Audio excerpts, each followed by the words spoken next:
préciser que tu es portugais, paysagiste, et tu as eu ton diplôme de paysagiste à l'université d'Evora.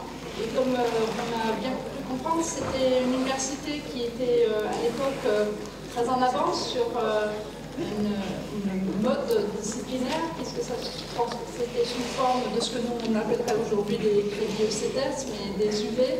On pouvait en fait choisir et donc former son propre discipline, si on peut se dire comme ça, puisqu'on choisissait. Tu as réalisé l'agence globale ensemble avec ta compagne, mais avant cela, tu avais travaillé 7 ans avec Alvaro Siza et avais été assistant avec lui à Evora, si je ne me trompe pas. Nous, on a souvent vu tes projets, surtout à partir du moment où tu as travaillé sur l'exposition universelle, qui était à Lisbonne. C'est là probablement qu'il y a une reconnaissance internationale de tes projets. Et sur la façon plus, on va dire, comment tu ramenais aussi l'Atlantique sur ce bord de continent, sur Lisbonne. Et comment aujourd'hui, tu vas nous montrer d'ailleurs la poursuite peut-être de cette façon, de cette méthode que tu pratiques d'exercer le métier de paysagiste, puisque tu vas nous montrer dans cette séquence ensemble avec Rainer sur ce que nous on avait appelé le design nature, la nature dessinée, et comment nous créons notre paysage culturel en faisant avec la nature. Alors, je vais regarder les caméramans. Alors, je rappelle les projets les plus marquants que tu n'auras peut-être pas l'occasion de montrer aujourd'hui, mais qui sont, pour ceux qui, les étudiants vont partir, pour ceux de 2e année qui sont ici présents dans la salle, on va faire un voyage d'études en avril, début avril au Portugal. On espère qu'on te verra. On essaiera d'aller voir des aménagements comme le bord du littoral de Madeira que tu as réalisé. Et on s'est posé aussi la question du parc agricole de Bejo Redondo dans l'arrière-pays. Ça nous a beaucoup intrigué de savoir comment on pouvait, en tant que paysagiste, retrouver de nouveaux usages et donner à voir l'agriculture en installant justement peut-être une forme aussi plus contemporaine pour pouvoir admirer le travail des agriculteurs. Voilà. Je pense qu'on peut commencer et que je pourrais te donner la parole.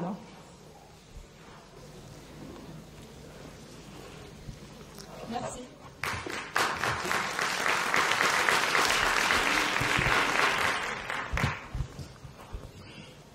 Bonjour à tous. Je te remercie les paroles d'invitation et aussi à Michel Boulby pour participer dans cette conférence sur l'héritage d'André Le Nôtre. Je peux parler de petites mémoires que j'ai et qui, dans un certain sens, m'ont fait comprendre et apprendre quelque chose à partir de Le Nôtre.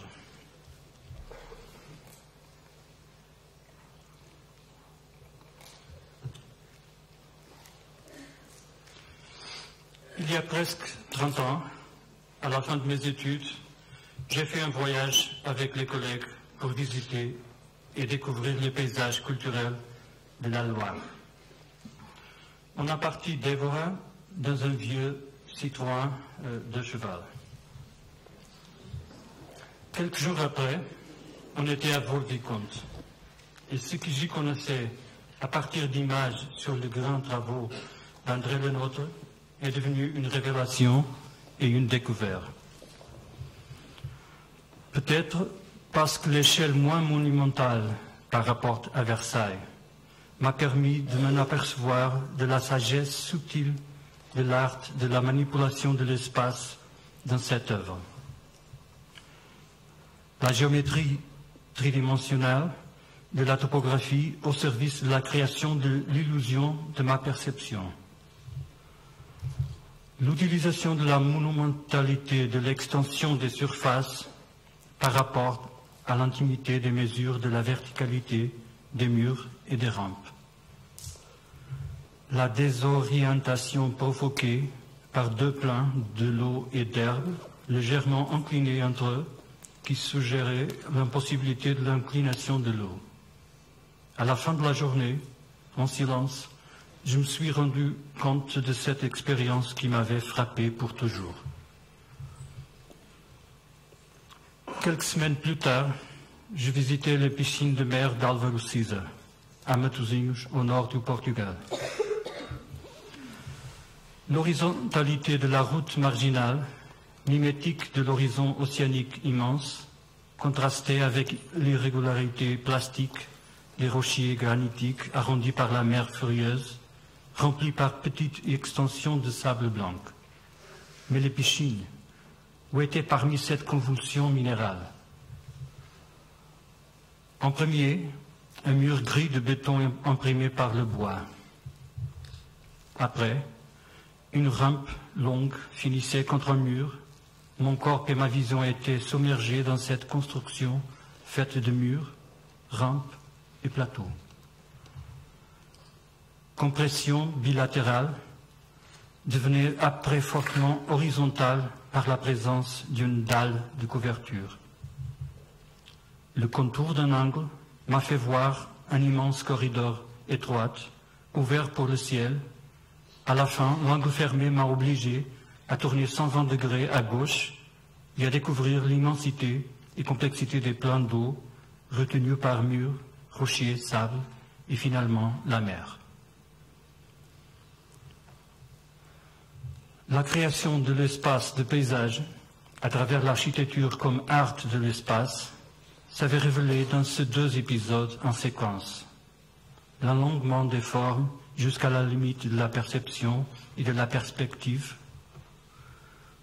la manipulation de l'orientation par rapport à l'horizontalité, la verticalité et l'inclination, et le déséquilibre du corps vers l'espace, comme j'ai appris quelques années plus tard avec le travail de Richard Serre. Le caractère abstrait du sol, de l'eau ou de la végétation, comme matière de l'architecture du paysage, sont révélés et accumulés comme part de mon corpus de travail à partir de cet après-midi plein de soleil à Wolvicomte. Plus récemment, des circonstances diverses m'ont attiré vers le centre de ma propre ville d'origine, Lisbonne. De petit, je connaissais l'odeur doux et salée du Tage, qui la baigne, des brumes chaudes de matin d'été inondées de cette lumière dorée qui devient dure l'après-midi et intense et saturée à la tombée du jour.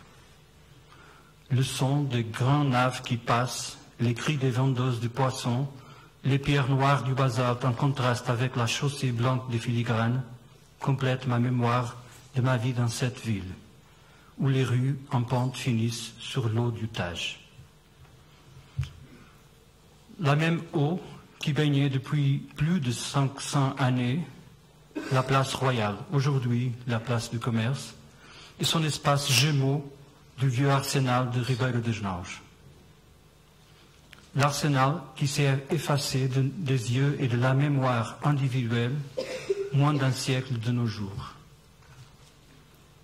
Mais la mémoire collective est pleine de représentations, descriptions de ce lieu devenu mythique.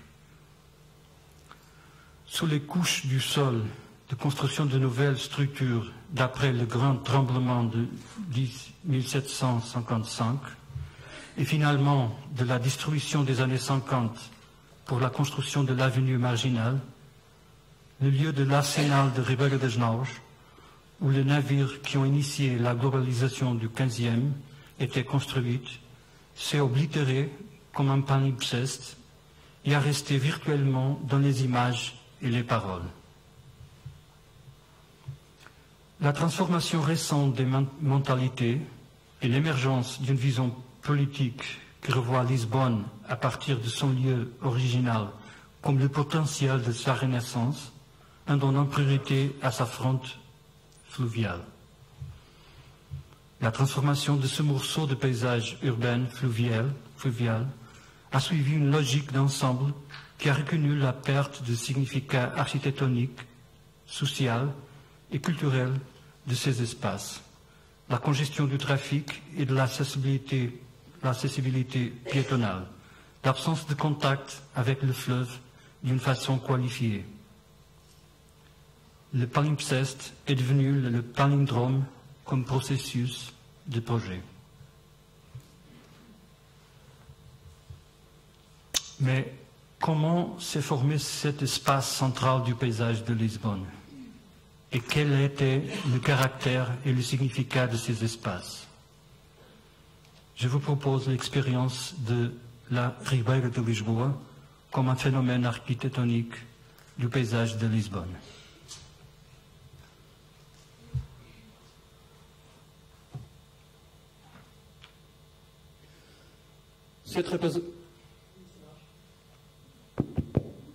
Cette représentation d'un map de Lisbonne nous montre ce qui était ce paysage urbain, littoral, fluvial, avant le grand tremblement qui l'a détruit presque tout, 1755. On reconnaît le relief des collines, le château, on reconnaît la ligne de côte très naturelle, la plage fluviale, le grand palais royal qui s'est formé ici, qui s'est bâti ici depuis le début des grands voyages commerciaux, plaçant le lieu de pouvoir voisin au port, la constitution de la grande place royale, le grand marché de Ribeira Velha, le grand marché avec ses murs de mer, avec ses douanes, et le grand arsenal, à l'époque, le grand arsenal de Ribeira dos Naus. Tout ça représentait, dans un certain sens, la ville, la façon comment la ville avait inscrit dans sa forme cette réalité politique et économique.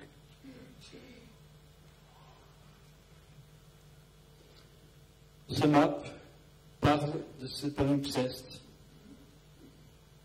qui a résulté de la nécessité de reconstruction après le grand tremblement de terre. Ça, c'est un des scénarios qui a été choisi et on reconnaît en rouge la cité précédente et en jaune la ville qui arrive, la ville qui se fait construire, qui se fait bâtir sur les espaces précédents. On peut reconnaître l'ancienne place royale et la nouvelle place de commerce.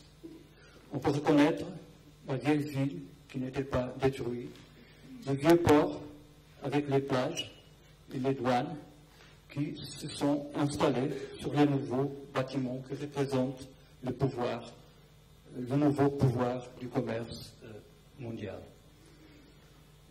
L'arsenal se maintient avec des structures qui se sont maintenues et avec de nouvelles structures qui se sont faites construire pour développer ce côté plus central maintenant dans la ville de Lisbonne.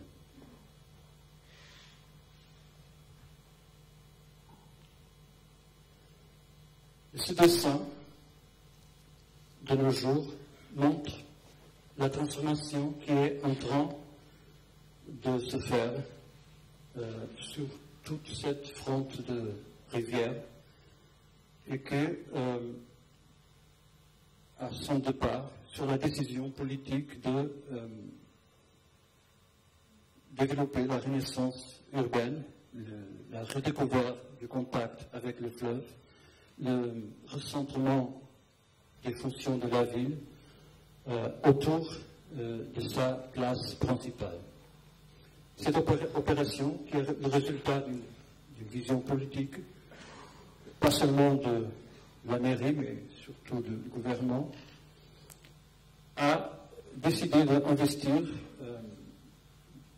dans les dernières 10 années, grandes ressources sur la récupération de toute cette centralité qui est en réalité une centralité excentrique.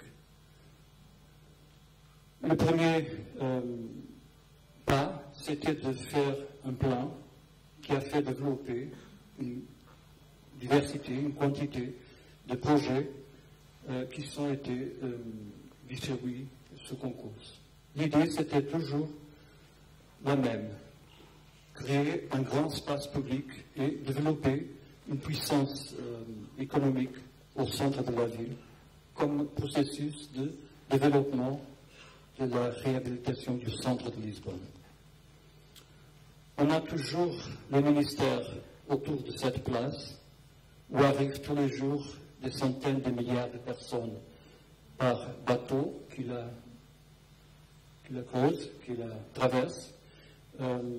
Et on a développé récemment toute la ligne de métro qui arrive jusque-là, à la station centrale de Lisbonne.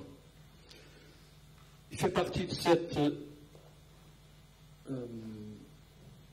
initiative le développement du projet de Ribeira das Naus, la création, le désir de création d'un grand espace public sur le lieu de l'ancien arsenal, le développement de la terminale de croisière de Lisbonne, le deuxième pôle de terminal de croisière, jusqu'en face du château et du vieux quartier de Alfama, et le développement de l'ancien Ribeira Velha, qui était en réalité le centre, le corps de tout le développement du commerce, surtout à partir du XVe siècle. Tout ça développé à partir d'une séquence de concours qui a déterminé le développement des différents projets. Je vous parlerai du projet de l'arsenal de Ribeira das Naus, que j'ai développé avec João Nunes, mon collègue paysagiste à Lisbonne, d'une autre agence qui s'appelle POAP. Je vous parlerai aussi du concours pas gagné pour la vieille Ribeira Velha et le concours qu'on a gagné avec l'architecte Carrilho de Graça pour le nouveau terminal de croisière de Lisbonne.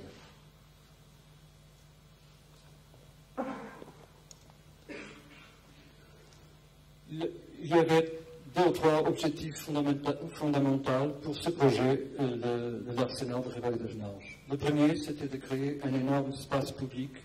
Ça fait plus ou moins 350 mètres de longueur, ça fait plus ou moins 3 hectares au centre de la ville.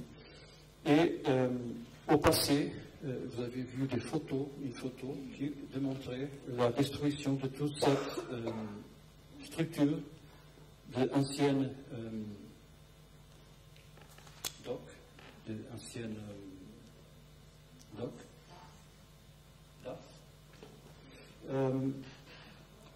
la redécouverte de cette dock à sec, de travail à sec, et d'une énorme quantité d'autres structures qui étaient détruites pendant les années 50 pour faire passer la nouvelle connexion automobile. Même cette dock carrée a été remplie et est disparue. Je pense que personne vivant se rappelle encore de ce lieu. En même temps, c'est le lieu central dans notre mémoire collective. On peut référer toutes les révoltes des marins du 19e, 20e siècle. On sait qu'un roi et un prince sont été assassinés ici. Un premier ministre et un ministre a été assassiné dans ces installations, et la révolution du 25 avril de 1974 a eu ces moments décisifs autour de ce bâtiment, autour de cet espace. Donc c'est un lieu très ancré dans la mémoire collective. Le deuxième point, c'est que, comme depuis presque 500 années, ce lieu de l'Arsenal est un lieu d'infrastructure, un lieu d'industrie. Aujourd'hui, il n'est plus un lieu d'industrie, mais c'est un lieu fortement infrastructuré. Je dois dire que le métro passe au-dessous. Il y a ces installations visibles. Tout le système d'infrastructure principal de Lisbonne passe là et fait son parcours au long de la berge du Tage. Et une grande station de pompage est aussi placée dans cette extrémité. Donc, il fallait trouver un nouvel langage pour non pas seulement révéler toutes ces structures historiques, toutes ces structures de la mémoire, mais aussi donner un sens à ça en créant un énorme espace public avec cette dimension. Une des démarches à développer, qui est déjà construite à ce moment-là, c'est l'alignement, le nouveau alignement de la ligne de côte. On a fait bâtir une structure maritime, une dalle en pente, qui permet de créer une énorme plateforme inclinée, très douce, comme une plage, qui touche la plage naturelle, qui se révèle chaque 6 heures avec la danse des marées. Les marées à Lisbonne font presque 3 mètres de différence chaque 6 heures. Donc cette rampe est remplie d'eau dans un moment et 6 heures après, l'eau est devenue lointaine. Donc c'est vraiment un lieu de contact métamorphosé dans cette typologie d'une dalle inclinée, une plage artificielle. Toute cette structure, cette infrastructure intégrée forme cette plateforme que, en réalité, ferme visuellement cette très longue ligne de côte qui est interrompue de la structure antique à travers ce passage sur l'eau du Tage qui entre chaque 6 heures avec la marée. Les anciennes rampes de l'Arsenal ont été recréées pour faire sentir et comprendre la volumétrie de ces éléments du bâtiment du génie naval. En réalité, elles ne sont pas des rampes pour la construction, mais elles sont des rampes en pelouse. Ils sont devenus comme des amphithéâtres vers le Tage.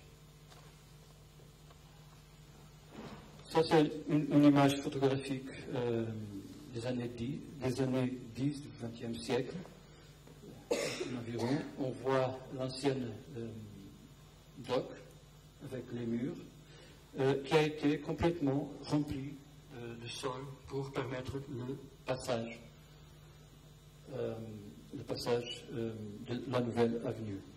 Notre intention est de bâtir cette structure qui permet le passage de l'eau à marée et permet le passage des voitures et en même temps créer une nouvelle perception de l'accès à la grande place de commerce à partir d'une sorte de pont, d'une sorte de passage sur l'eau. Et ça change vraiment la perception qu'on avait de ce lieu de la ville. Cette image de concours montre cette idée de créer une déformation du mur de la côte du fleuve et la création d'une surface douce, en pente, qui descend vers l'eau. Après, la matérialité du basalte noir fait rappeler la position de l'eau en contact avec des rampes et avec les docks à marée, eau, les docks à sec. Donc, on révèle les positions des éléments dans ce nouveau espace public. On a choisi la matière de l'histoire naturelle de Lisbonne. Le basalte noir, qui est partout Lisbonne, et le calcaire blanc, une sorte de marbre blanc qui s'appelle Dioche, et qui nous a aidé à consolider tous les éléments plus structurels de cette intervention et mescler avec le béton à créer les surfaces qui sont en pente vers l'étage.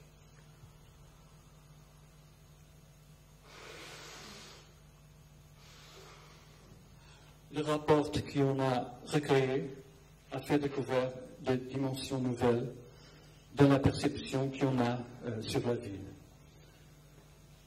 Cette distance qu'on a gagnée vers l'ancienne ligne de coste nous permet de voir pas seulement le grand ensemble monumental de Lisbonne à partir d'une certaine distance, mais aussi la découverte du château sur la colline qui, dans un certain sens, flotte sur le centre de la ville.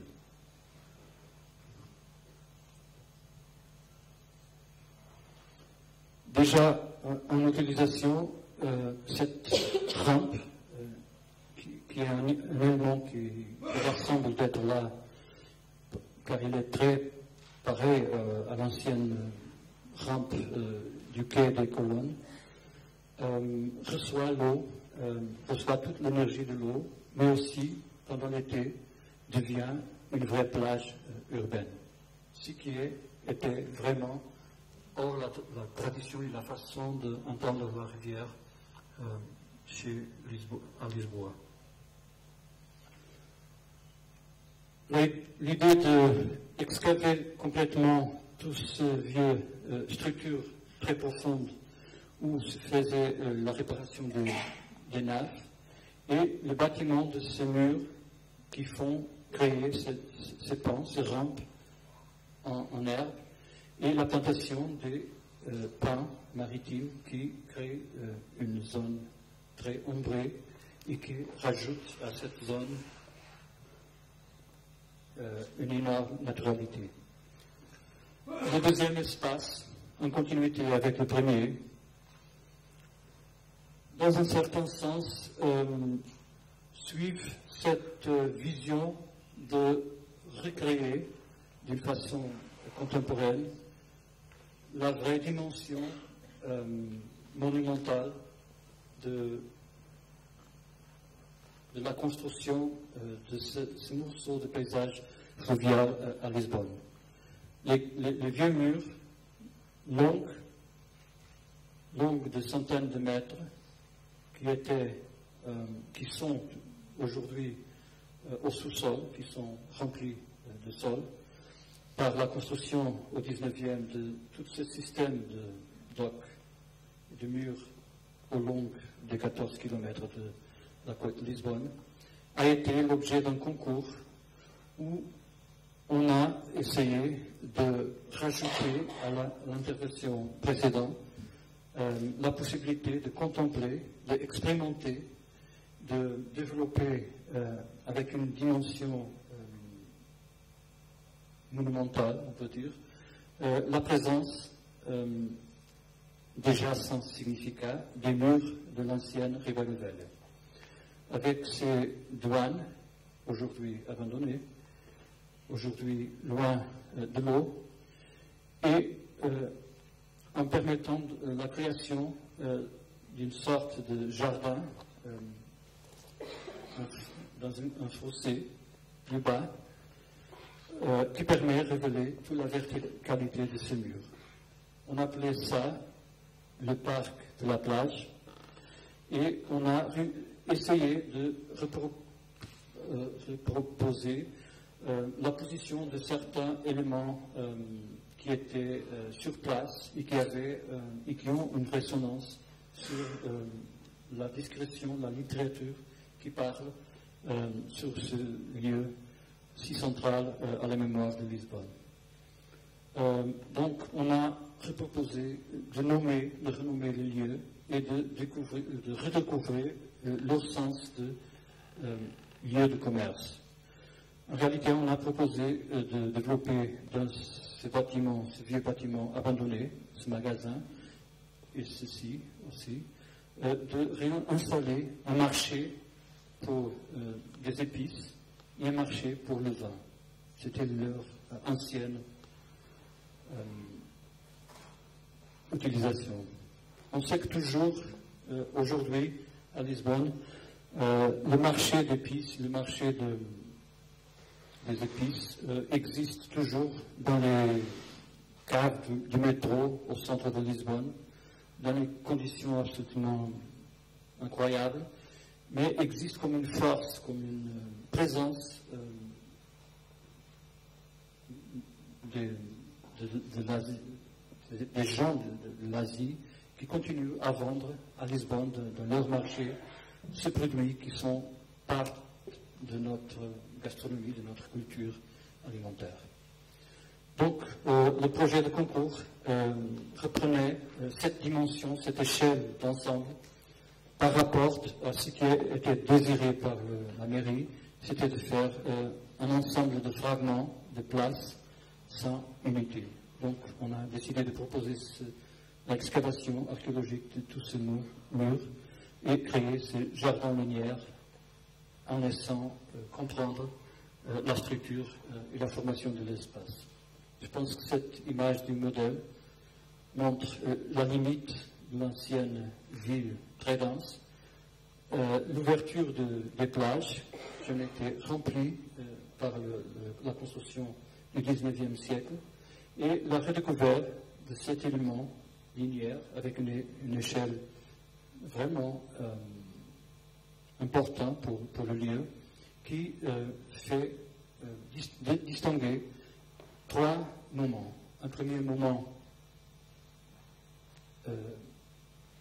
très proche de la ville d'Alfama, le lieu des marchés, le lieu des marchés de rue, un parc qui serve surtout la population locale et le nouveau quai, maintenant ouvert pour la population, dans lequel la marine de guerre a son lieu, et un nouveau musée pour expliquer, pour démontrer une certaine collection de navires qui est placée ici, et permettre de comprendre ce lieu à la lumière de cette transformation.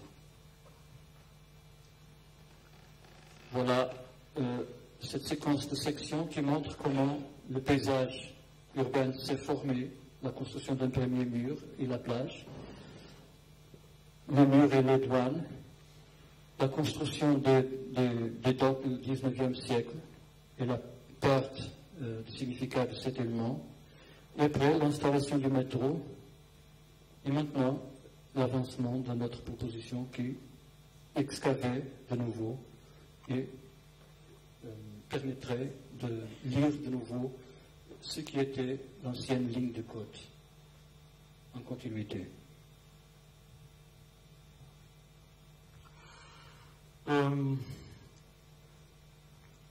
Aussi, une parking souterrain a été proposé au dehors de cette énorme infrastructure, ce mur en pierre, pour libérer toute cette surface d'automobile.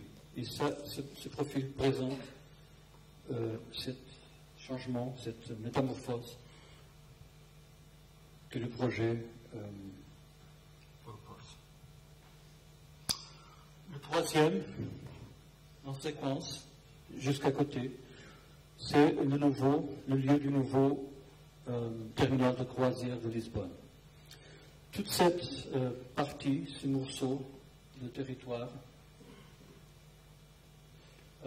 compris entre cette avenue qui est publique et toute cette plateforme qui appartient au port de Lisbonne, donc est inaccessible aujourd'hui, a été le sujet d'un concours pour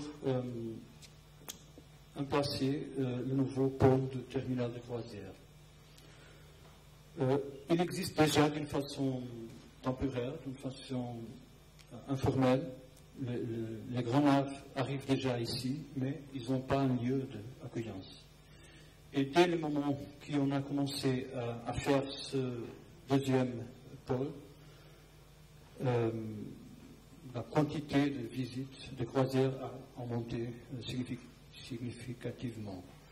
Donc, le port Lisbonne a décidé de créer un nouveau pavillon pour tout ça, accueillir tout ça. En réalité, ça a été le lieu d'une ancienne dock qui a été remplie et qu'on a proposé d'excaver partiellement pour révéler ses murs, ses bords, et pour placer au centre le nouveau pavillon de terminal de croisière.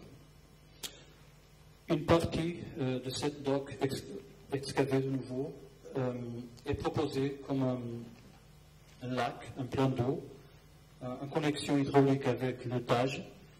Ça veut dire avec le mouvement naturel de l'eau chaque 6 heures. Ça veut dire que l'eau pousse à l'intérieur de cette plateforme qui est devenue un espace public. Et comment est-ce qu'on a convaincu le port à ouvrir son territoire? On a proposé de créer un parc public, un espace très long avec une allée très large, très longue, et ouvrir l'accès aux piétons, tous les habitants de la ville, de la femme proche d'ici, et les inviter à utiliser ce parc fluvial à partir de ces allées, à partir de ces jardins, de la place centrale, et aussi les 2 jardins dans les extrémités.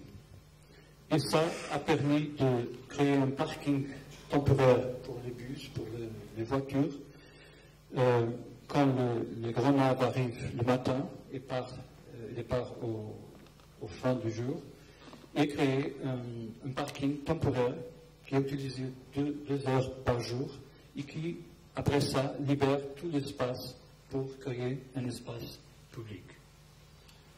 Ça, c'est une image de concours.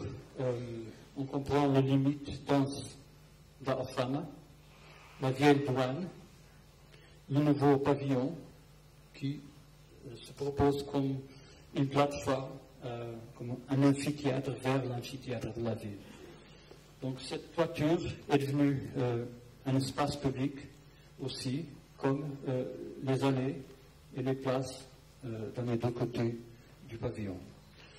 Dans ce sens, la ville a gagné la dimension de contact avec le fleuve, un contact plus proche, même si on n'arrive pas au bord de la plateforme portuaire, on a un point de contact avec le Tage et on a une énorme surface de presque 4 hectares qui permettra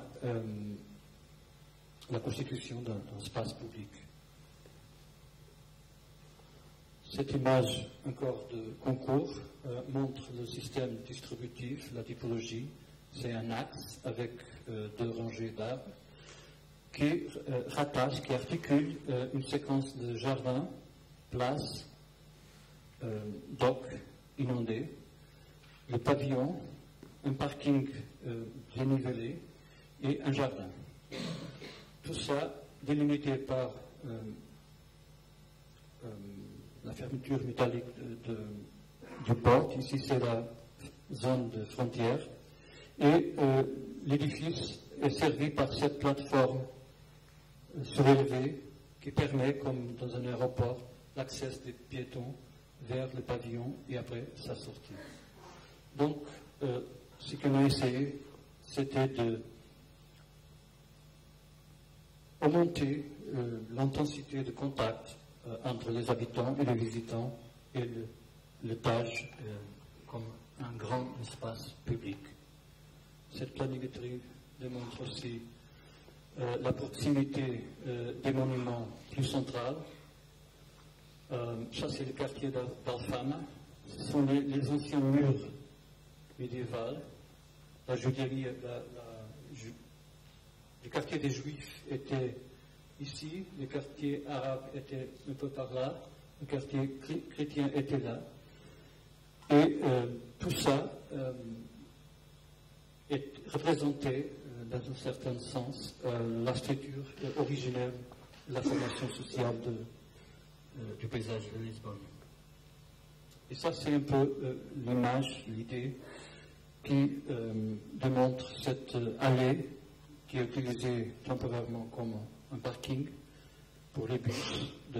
Et après ce moment initial au matin, devient un espace public. L'état de ce projet est un concours pour la concession du bâtiment, l'exploitation du bâtiment, du terminal de croisière qui sera privé, et un concours pour la construction de cet espace public. Merci.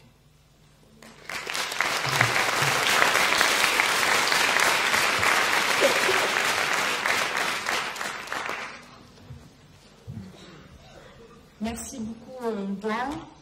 Dessiner l'eau, mais c'est surtout travailler la limite. Et je pense aussi que le nôtre, Douan, tu es parti trop vite.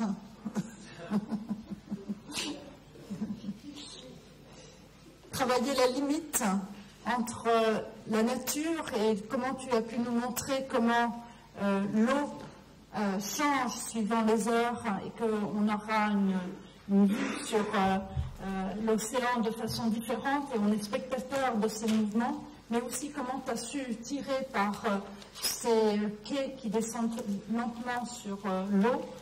On voit, tu étires l'horizon jusqu'à la colline ou très loin vers l'horizon. Et en même temps, tu travailles toujours cette épaisseur qui est la limite. Et je pense que le nôtre aussi, c'était trouver la bonne échelle de la limite entre deux entités, ici la ville et l'océan. Mais peut-être que la salle a quelques questions à te poser.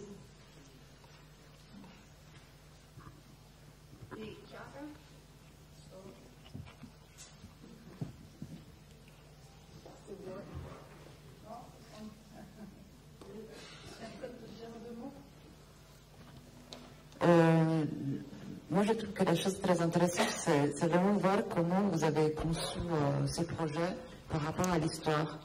Donc, l'histoire, une histoire très lointaine, parce que les tremblements de terre de 1755, quand même, a énormément bouleversé la ville de Lisbonne, pas simplement d'un point de vue matériel, on voit très bien, mais même dans la mémoire collective, c'est quelque chose qu'on représente toujours dans les gravures, et qu'on a beaucoup raconté jusqu'à très loin, au XIXe siècle, et partout en Europe.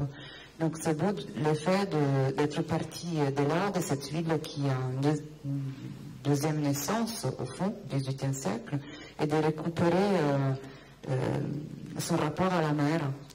Donc avec cette place qui a été aménagée par la suite, mais qui reprend vraiment des modèles classiques. Et en même temps, la relier avec son aspect commercial. Donc je trouve qu'il y a quelque chose qui relève encore une fois de la démarche au projet de l'Enôtre, là où tous les éléments techniques sont en même temps des éléments esthétiques et qui font les projets.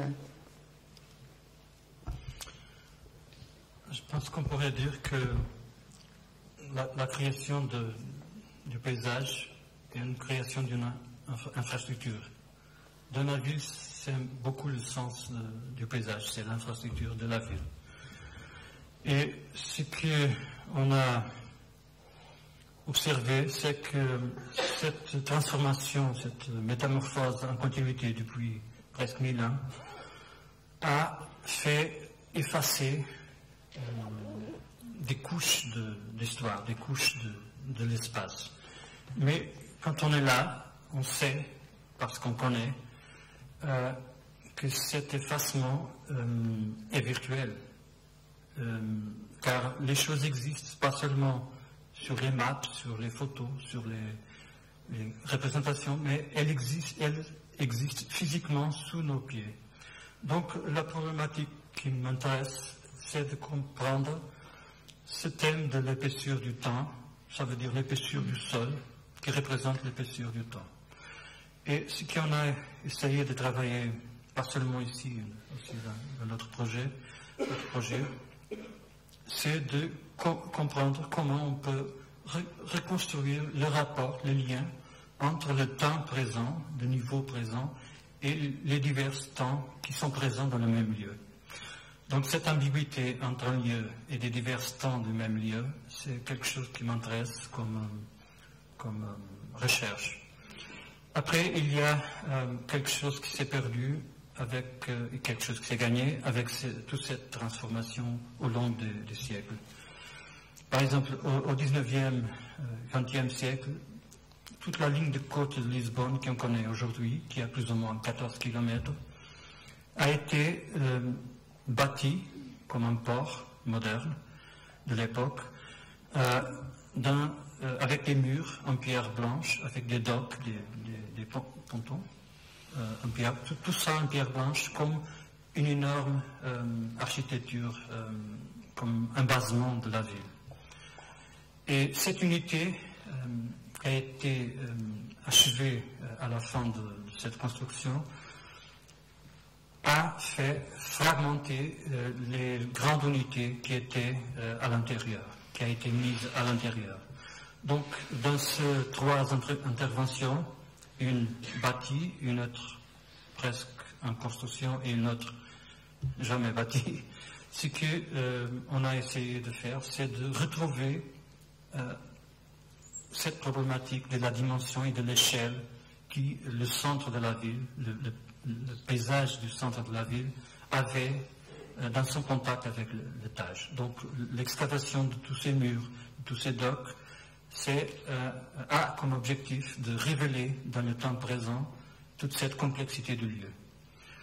Et on sait que ce qui n'est pas visible n'est pas dans nos cœurs, donc n'est pas dans notre mémoire. Et ça m'intéresse beaucoup, la mémoire. Très beau. Merci.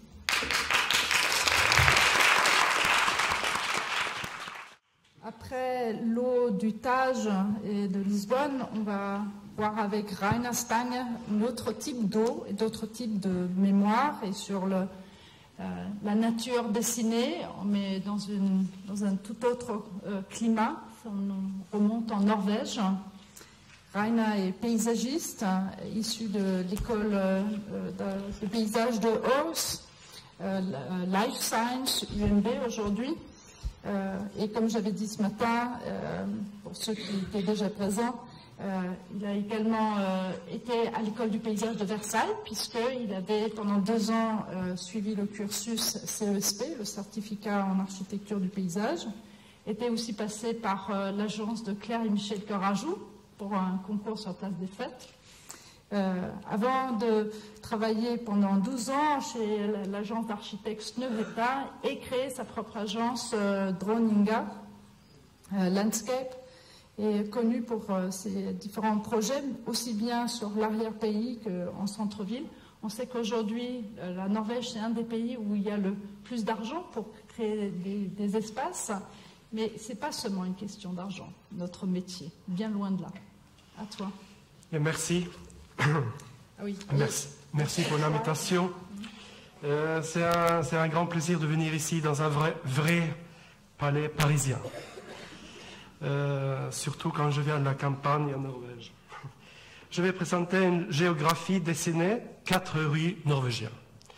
Dessinée par moi et mes 10 collègues dans mon agence Droninga Landskap à Oslo, ou plus précisément, les 4 rues sont un ruisseau à la campagne, dans le département de... Oui, c'est le département de Viking, de Vestfold. Et puis, il y a 2 canaux du quartier et un ruisseau dans un nouveau parc dans la capitale. J'espère pas que vous me trouvez gonflé de comparer 4 petites rues dans un pays très peu classique, loin de la gloire du roi Soleil du grand siècle, avec le plus grand paysagiste du monde, et ses œuvres qui font partie du patrimoine français et du patrimoine mondial. André Lenôtre est l'arrière-grand-père de notre profession. Et il a stylisé le paysage du fleuve, de la Seine et de la Loire. Il voyait la beauté des grands espaces d'eau calme dans les fleuves et dans les rivières, qu'il introduisait dans ses jardins sous forme de pièces d'eau et de canaux. Ça fait bientôt 30 ans que j'ai visité les plus beaux jardins et parcs de Lenôtre pour la première fois. Pour cette conférence, j'ai choisi de suivre son travail d'eau, qui est un des buts dans ces jardins.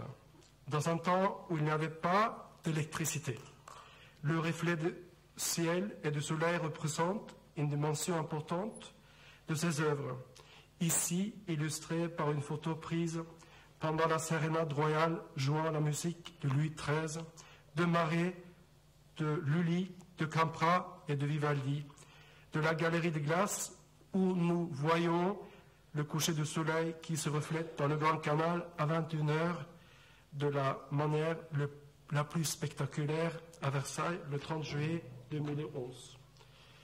Et je pense que ça reflète bien l'esprit de Louis XIV, et je pense aussi que c'est un dialogue de Dieu et le soleil par rapport à ce que Elko Hoffmann nous a montré tout à l'heure. Il y avait un dialogue de Jérusalem. Moi, je pense qu'il y a aussi un dialogue du ciel. Je trouve l'esprit de Lenôtre plutôt ici à Gentilly, qui consiste d'une logique de petits barrages des ruisseaux où les petites quantités d'eau sont devenues les miroirs d'eau qui alimentent la Nonette, qui, à Gentilly, est devenu un vrai canal.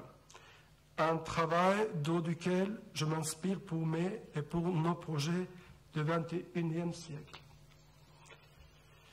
Allons en Norvège, pays élongé du nord au nord de l'Europe, entouré par les mers et orienté vers le coucher du soleil, avec une côte qui est probablement la plus complexe du monde à cause de montagnes plus que 2000 mètres et des fjords de 20 km qui pénètrent le pays. C'est vrai que la Norvège est un pays composé de paysages spectaculaires, avec aujourd'hui des voisins aimables. Nous allons à l'Oslofjord, 1200 km au nord de Paris.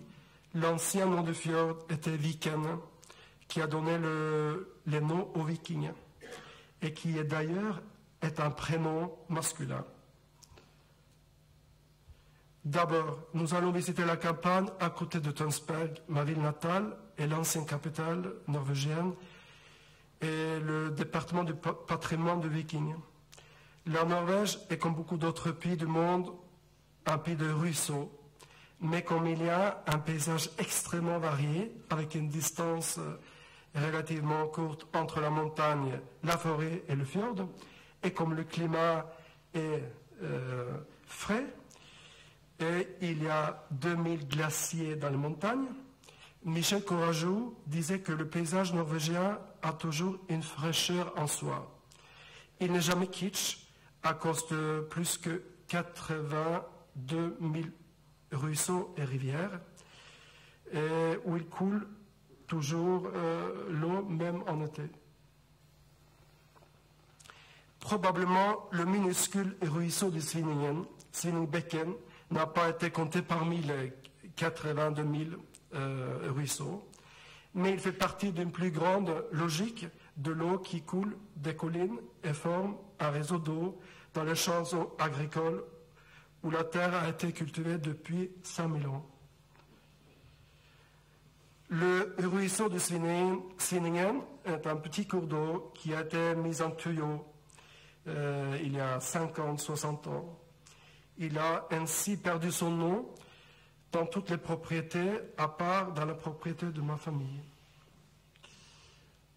Ici, des houppiers interrompent les grandes lignes des champs et créent un mur vert comme un théâtre italien, dans le paysage rural.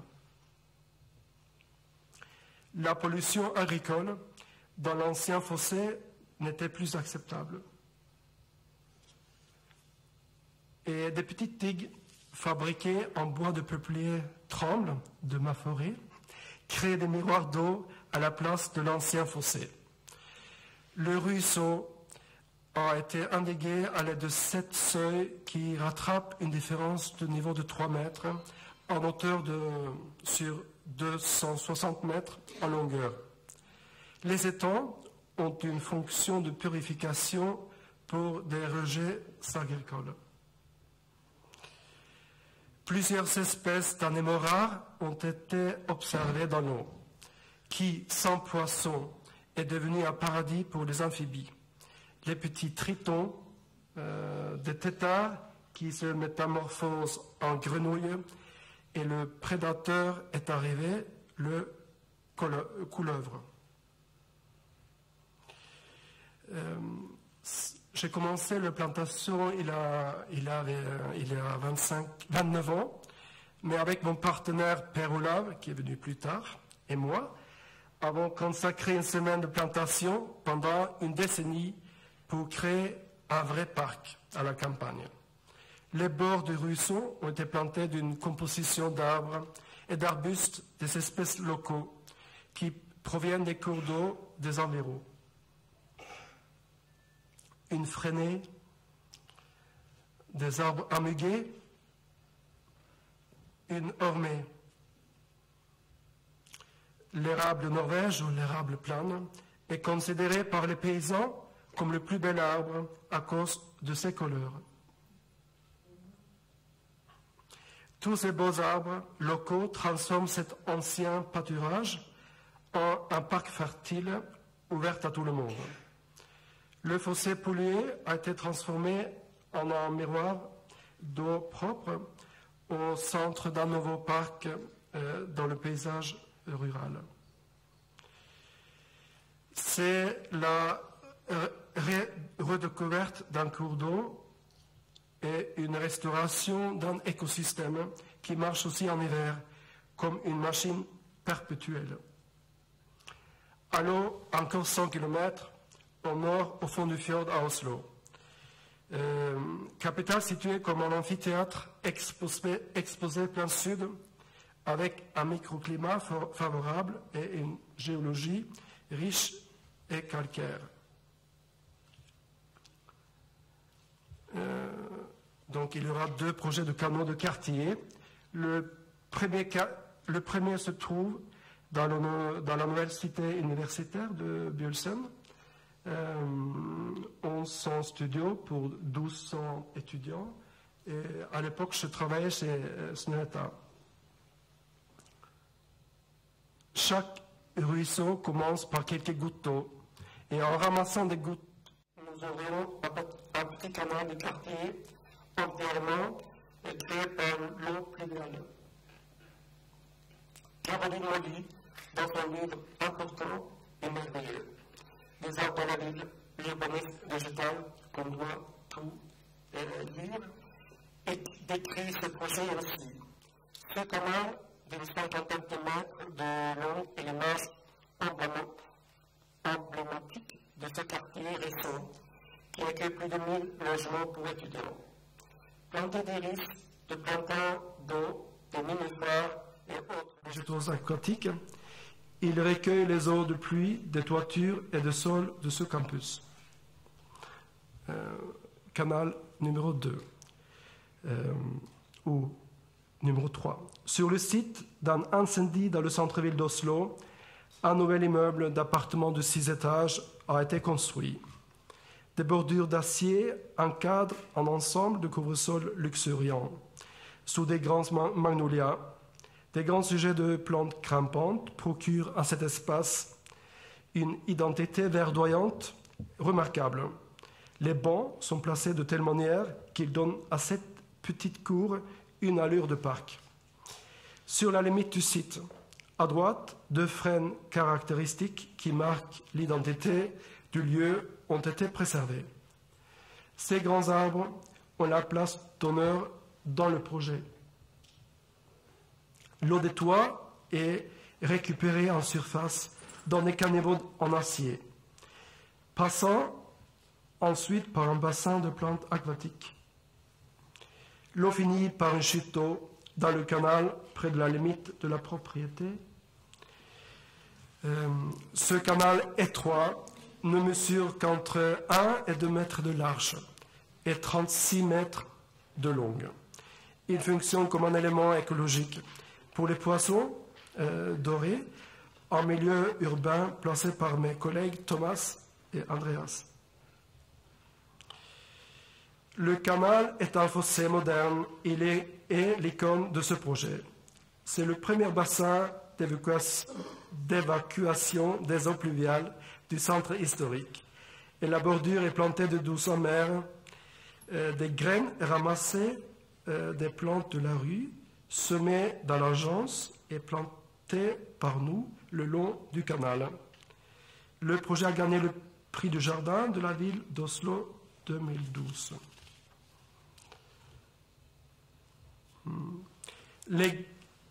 Maintenant, numéro 4.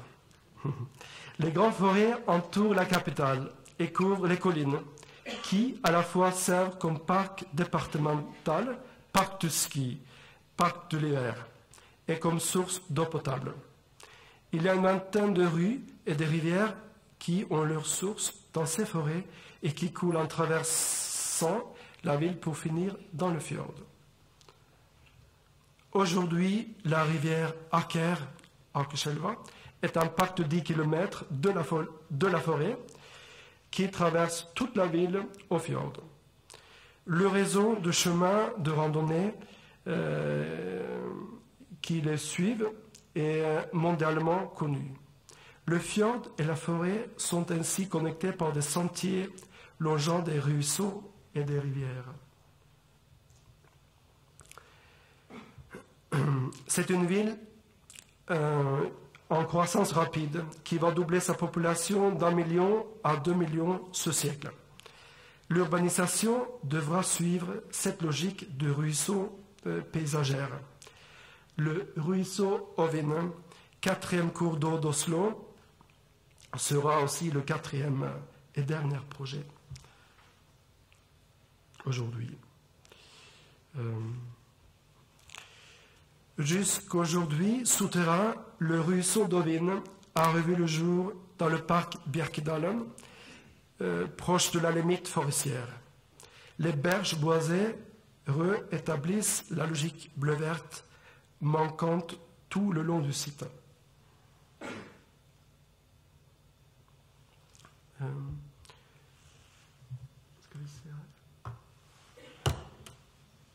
Ça marche, ça? Oui.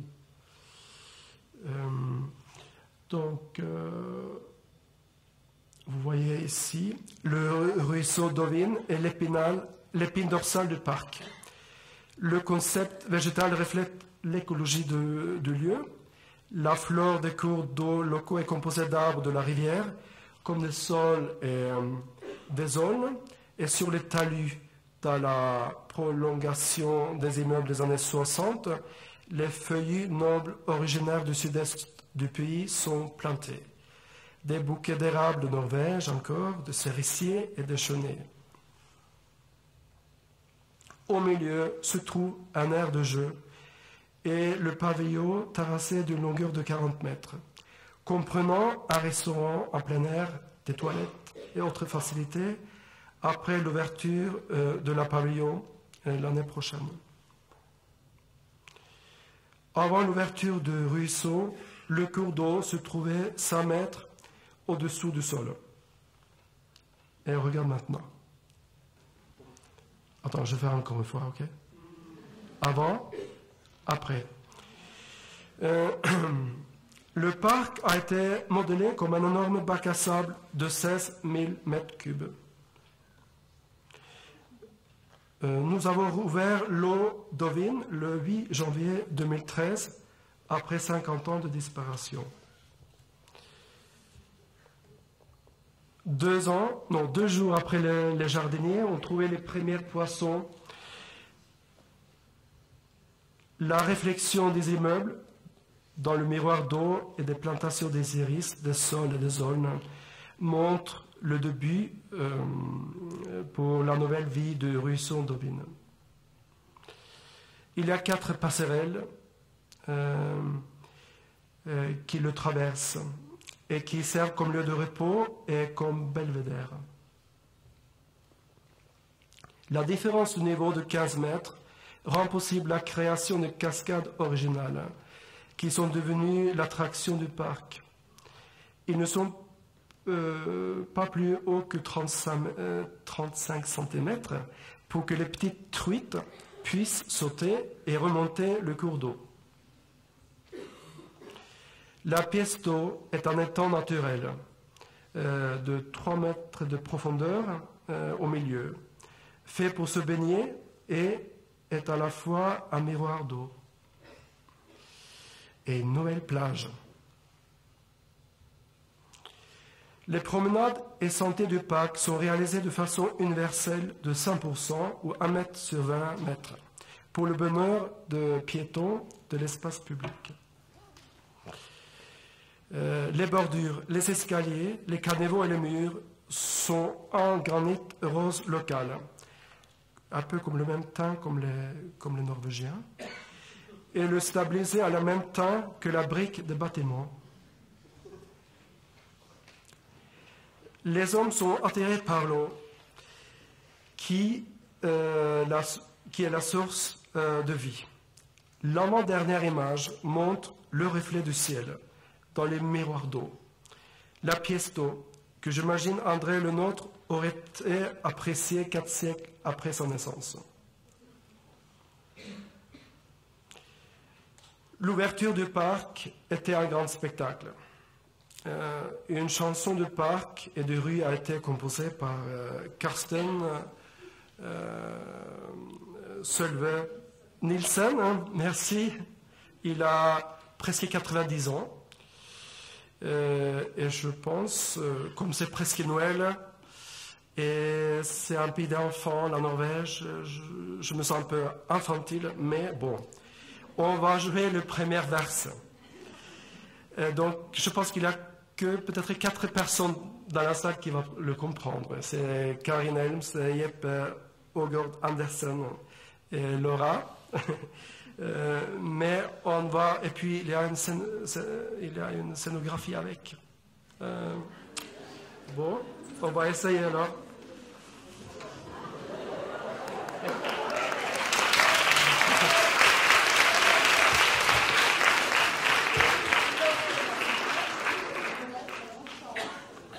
Bon, je vais vous expliquer, donc c'est un peu d'être interactif, parce que maintenant vous avez été très...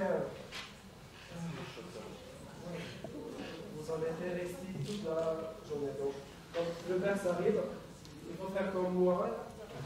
Donc c'est facile, c'est 1, 2, 3, 4. Ça veut dire que être fier du pas.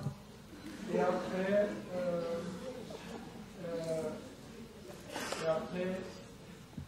oui, et puis on va faire comme ça. Et après, il faut garder le pas, comme ça. Et faire attention.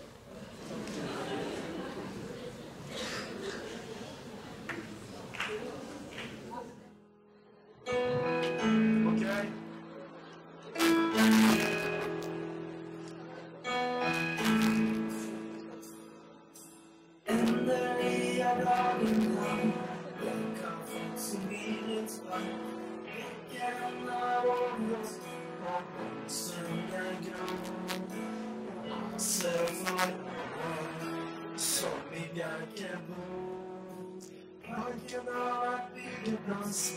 Vänting och gravning i flera år. Vandringen är klar och vi har amfi. Här kan vi cykla, bada och gå på ski.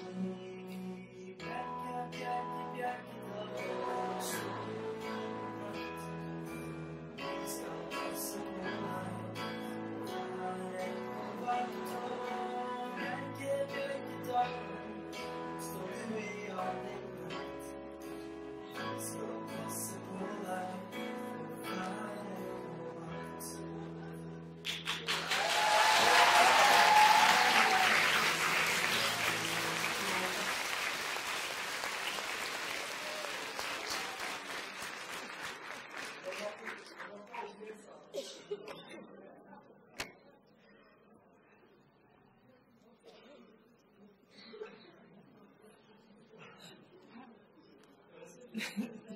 Super. Mais on n'a pas posé de questions à Rain. Hein. Peut-être je vais quand même vous passer la parole sur voilà, ta façon poétique et comment tu nous as aussi là mis fasciné sur la mise en scène. Oui, alors ce qui m'intéresse beaucoup, c'est de l'eau, comme vous avez voyé. Et la première chose que je regarde, c'est de trouver des sources d'eau. S'il n'existe pas, je les crée.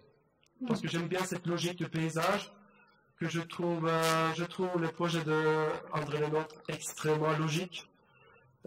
Donc, je pense qu'on peut travailler dans la même manière 4 siècles après. Donc, c'est pour ça que j'ai beaucoup appris de lui, par son originalité, et pour son art, et pour chaque fois, il fait quelque chose de différent. Et ça me touche énormément. Et c'est comme je le connais, parce que j'ai visité pas mal de ces jardins, plusieurs pendant 30 ans. Et c'est presque comme j'ai un dialogue avec lui dans ses œuvres. C'est pour ça que c'est mon arrière-grand-père, un peu. À nous tous. À nous tous. Toi, tu dis c'est pareil, quand tu étais jeune, vous étiez parti en 2 chevaux vers la France pour découvrir les œuvres d'André Lenôtre. De cheval. De cheval. Et similaire à Rainer, finalement, comment tu pourrais résumer ton héritage ou ce que tu as appris de Lenôtre? Bon, le thème de l'eau, c'est quelque chose qui m'intéresse peut-être d'une façon absolument opposée. Chez moi, je suis toujours très intéressé à capter l'eau, la garder et après la distribuer. Et ça, c'est beaucoup la logique structurelle du projet. Ce qui a le frappé depuis toujours dans les grands travaux de Lenôtre, c'est plutôt le côté où la forme, la morphologie du sol est transformée à travers la géométrie qui crée une illusion.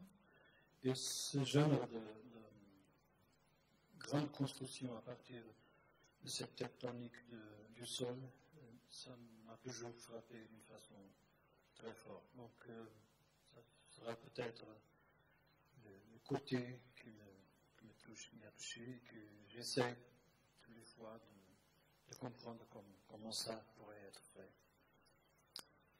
Le sol qui renferme aussi la mémoire et qui prouve vraiment la spécificité de notre métier par rapport à d'autres concepteurs. François? Moi, je voulais saluer vos 2 mises en binôme, je dirais. J'ai trouvé très intéressant ces questions quand Joao dit c'est l'impossibilité de la courbure de la surface de l'eau qui m'a très impressionnée définitivement. Et quand Rainer cherche l'eau profondément, il y a une question qui m'inquiète et qui m'interpelle, ce serait comme une impossibilité du paysage, vraiment. Qu'on soit toujours en train de pousser ça un peu plus loin. Cette possibilité de paysage, peut-être que oui, peut-être que non. Et je m'étonne des moyens qui sont aujourd'hui à notre disposition en termes de dessin. Et comment, d'une certaine manière, ils sont aussi assez stériles, les dessins, par rapport à effectivement cette grande déception, je dirais, philosophique de ne pas pouvoir courber l'eau.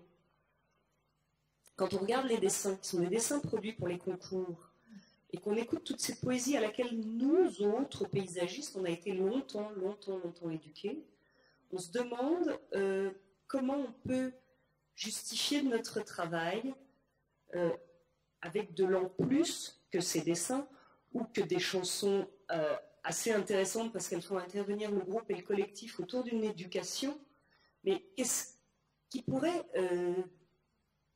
poser la question du paysage comme une quête, quoi, une vraie quête avec un possible un jour qui s'ouvre.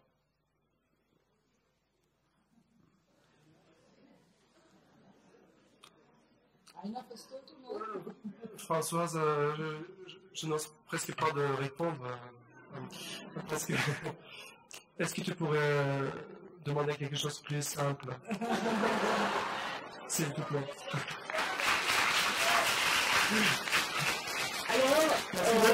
C'est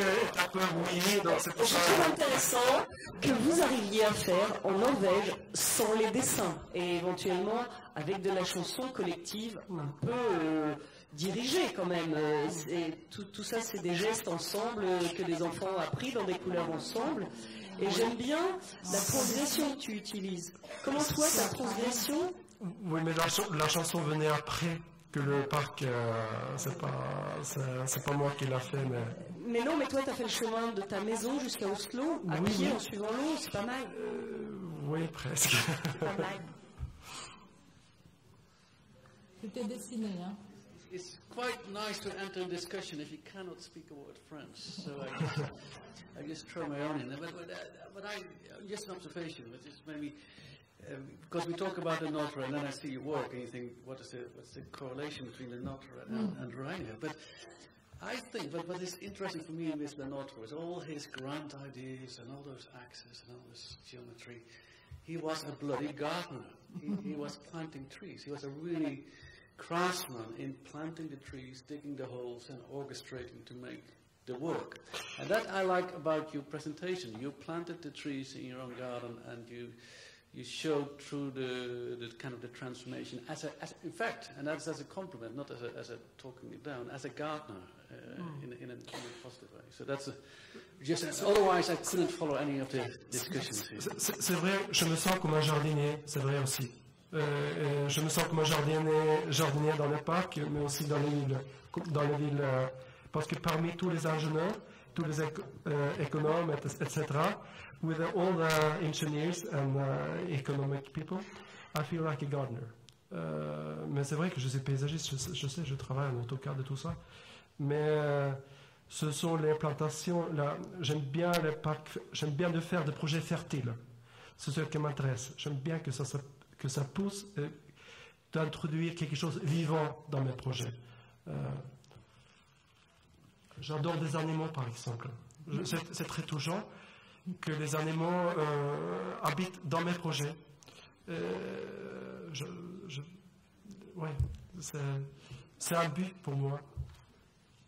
On a vu aussi comment les Norvégiens renomment toutes les essences de Norvège, érable de Norvège, sambier de Norvège. Non, l'érable de Norvège, je pense que c'est une exception. Une variété. Ouais, bon. Oui, il me semble, Reiner, que tu es plus proche quand même du nôtre, du bosquet des sources. Je ne sais pas si tu connais ce bosquet qui a disparu et qui était extrêmement délicat, des petits ruisseaux d'eau dans le sous-bois qui étaient cernés par du marbre. C'est quand même très précieux, mais c'est très très délicat. Plus que du Grand Canal quand même, ou de la pièce d'eau des Suisses. Moi, je pense que tu as raison, parce que quand on voit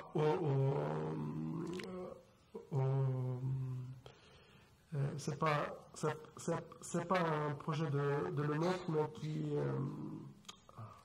le jardin classique avec toutes les sources, pas loin de Volvé-Comte, magnifique. Corrence, justement, il y a un jeu de sources, des sources qui arrivent. On peut voir, il y a des sources partout dans les bosquets. Je pense que Le Nôtre, pour moi, il a vu toutes ces sources. Parce que le travail d'eau, parce que Le Nôtre n'était pas le premier non plus, parce qu'il avait des autres paysagistes et jardiniers avant lui aussi. Il avait aussi des autres livres de théorie de jardin début du XVIIe siècle. Donc il faut aussi savoir que Le Nôtre était un des plusieurs grands jardiniers du XVIIe siècle. Est-ce qu'il y a des questions? Nous avons un petit peu de temps pour les questions. N'hésitez pas. Je voudrais revenir, et là ma question s'adresse, remarque à Jao, sur la question de la monumentalité. Elle est abollicante et en même temps elle se traduit par des choses très, très délicates. Et dans ton projet de Lisbonne, tu remues énormément de terre, tu creuses, ça exige quand même des travaux énormes pour faire réapparaître quelque chose qui est évident, qui devient évident une fois que c'est là. C'est à la fois certainement un petit peu de la géographie ancienne, notamment le rapport à l'eau, en redessinant cette grève qui va progressivement dans le Tage, et puis l'histoire. Et donc c'est presque un paradoxe en fait d'utiliser la monumentalité, de remuer autant de terre, et au fond pour faire réapparaître des choses extrêmement délicates.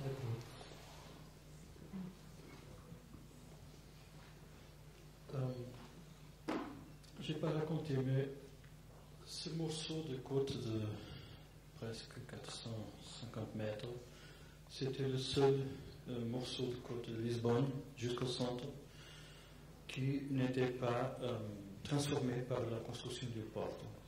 C'est la seule exception. Et tout le monde parle beaucoup de ce rapport avec le Tage. Tout le monde dit depuis 50 années qu'il n'en arrive plus au Tage, sauf à cette rampe qui existe à la place du commerce. Et en réalité, quand la marée baisse, on voit du sable, on voit le fond du fleuve, mais jamais personne met le corps en contact avec l'eau, car on le peut faire à 20 km avec une côte sableuse de, je sais pas, 20 ou 30 km de longueur. Donc, le rapport avec l'eau est très contemplatif. On sent l'effet, on sent l'odeur, on sent la lumière qui vient du fleuve, mais on touche jamais l'eau. Donc, ce qu'on a essayé de faire, c'est de rendre possible le contact et l'accès, et à travers cette espèce de plage artificielle qui nous met en contact avec la plage naturelle du Tage, ça a recommencé. Donc cet été, on avait le plaisir d'avoir beaucoup de, peut-être norvégiennes et allemandes qui se mettaient en bikini et faisaient la plage au centre de la ville. Et pour nous, de Lisbonne, ça a été vraiment un défi pour changer un peu les habitudes de rapport avec l'eau. Parce que maintenant, on a l'accès. On ne savait pas comment le faire, mais on a, dans un certain sens, appris à le faire. Une autre chose, c'est que les gens ne comprennent pas que le Tage a un rythme naturel. Ça pousse presque 3 mètres, et ça c'est un énorme échange. Comme nous avons toujours les murs presque verticales, l'eau monte, mais on ne connaît pas qu'est-ce que ça veut dire. Avec cette rampe, ça a gagné un sens. Et avec l'entrée d'eau à l'intérieur de la plateforme, et avec le mouvement, ça a fait gagner une conscience de la nature. Et le mouvement des marées, c'est une façon de la nature se manifester. Donc le sens monumental est le sens de la révélation du fleuve, qui est un fleuve monumental.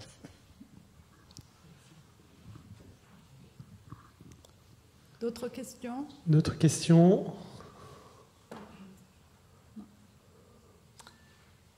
Donc, séquence suivante, en fait, il était prévu de lancer Michel, dès maintenant. Je veux juste finir, moi. Oui, je t'en prie. Parce que moi, avant qu'on passe à la séquence suivante, je voulais remercier nos invités sur cette séquence qui s'appelait Session, je crois qu'on l'avait appelée, sur l'héritage de l'Eunote, perspective internationale. Yes, and I have to say this in English because Elko and Jeppe are there too. So I would like to thank our guests for this first session of the day on the heritage of l'Eunote and what we name international perspectives.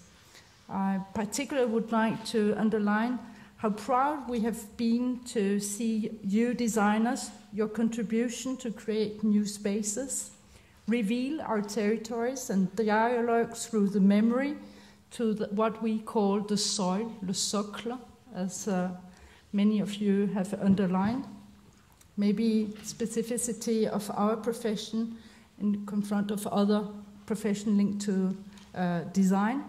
And we're also very proud that you have given us new forms, enriched the space for our future cultural landscape we are constructing. And créer des lieux vivants, donner identité et richesse à chaque lieu pour tout utilisateur qui, lui, rendra vivant après par l'usage. Je voulais remercier vos contributions et aussi pour nous avoir donné à voir votre héritage sur la notion et les concepts d'André Le Nôtre et les rendre si contemporains. Merci beaucoup.